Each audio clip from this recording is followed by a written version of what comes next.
Good morning. I am Pete Najarian. This is The Take for Market Rebellion, and the Rebels are out. They are here in Dallas, and we are absolutely having a phenomenal time. A big barbecue last night. We'll talk about that in a second, but we do have to focus on the markets. I kind of want to distract you a little bit because these markets are pretty ugly. Is there volatility? Yes. Has it been a rough week again? Yes. It's really been an amazing sell-off that we have been seeing. And previously, last week, obviously, that was something else.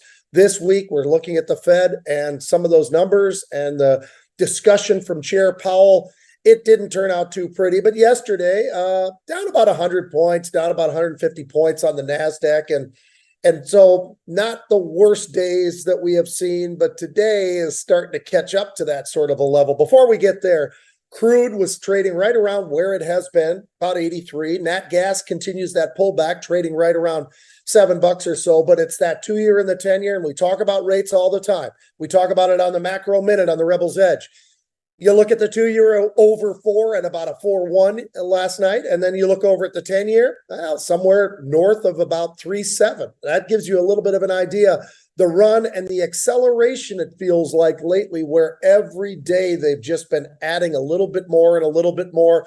We had volatility yesterday in the 27s. We had the VXN at about a 33, that volatility of the NASDAQ. And the NASDAQ has certainly been the brunt of a lot of the selling. There's no doubt about it, especially when you look at it from a percentage perspective. Bitcoin kind of been hanging around that 19,000 level, up or down either side of 19,000. But we look at yesterday and you look at, okay, where was the pressure really on? Well, consumer discretion, that was down about 2%. Tesla down 4% on the day. Starbucks down 4.5%. Target down close to 4%. That was really the leadership. That's why that index or that sector was down a couple of percent. Financials down a little over 1.5% yesterday. Names like BlackRock, Morgan Stanley, Goldman Sachs, you could go through the whole list.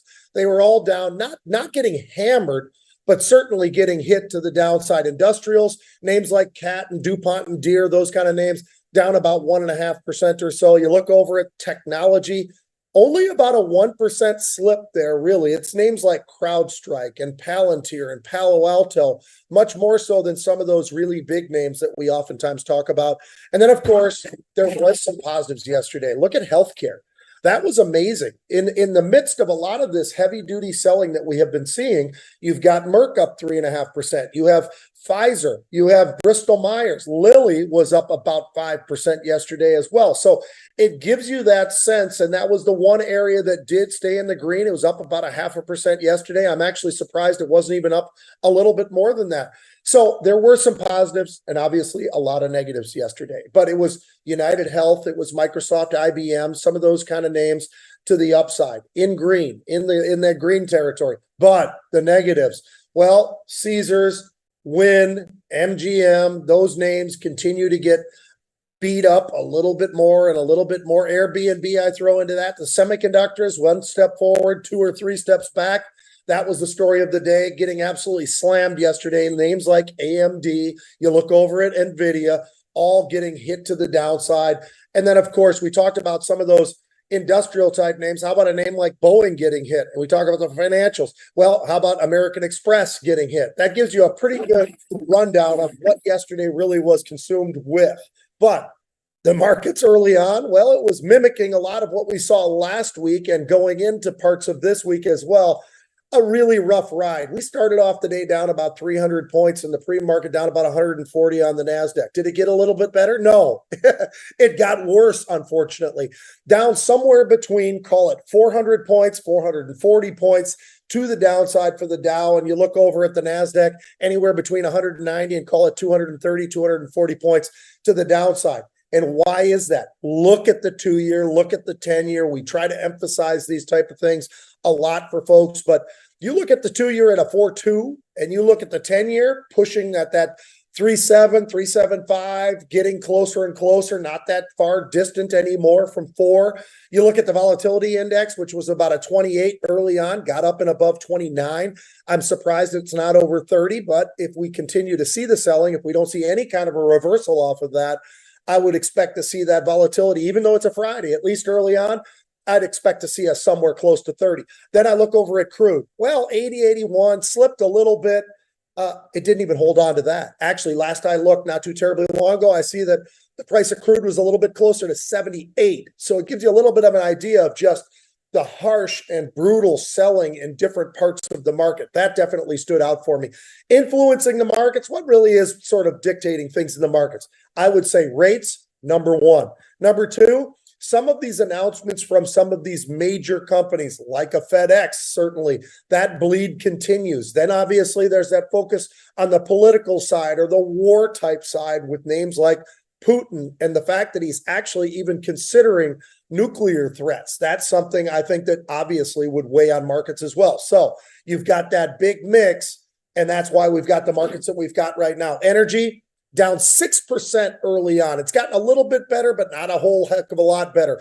Materials down about 2%. I'm looking at consumer discretion down about 2.5%. Technology down nearly 2%, call it 1.5 to 1.7.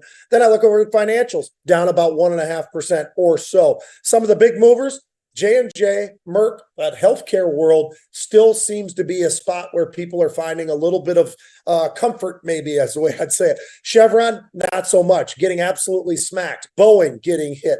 Salesforce getting hit. Caterpillar getting hit. You get the idea. Just a whole lot going on here. Guys, we are so excited. Today we had our workout with one of the greatest Navy SEALs. They're all great. We appreciate all the service of all of these folks across every piece of the military.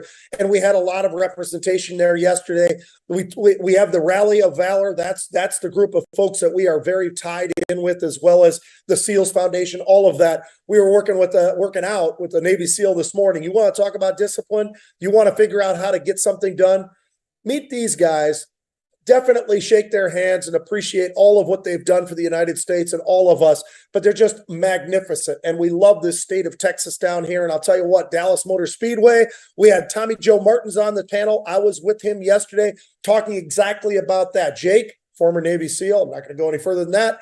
And then we had Tommy Joe, obviously a race car driver, continues to be NASCAR. And then, of course, myself in the financial world, but all of us talking about discipline and how important that is because of markets like what we're seeing right now. So let me hit this and we're out of here.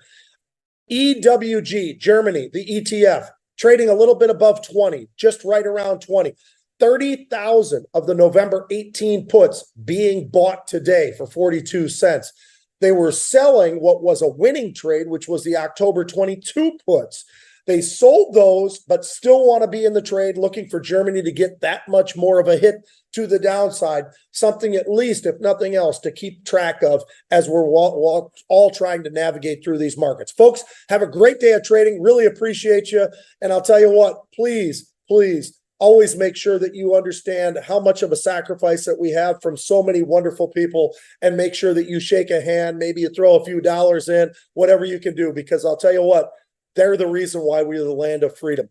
All right, giddy up. Have a great weekend.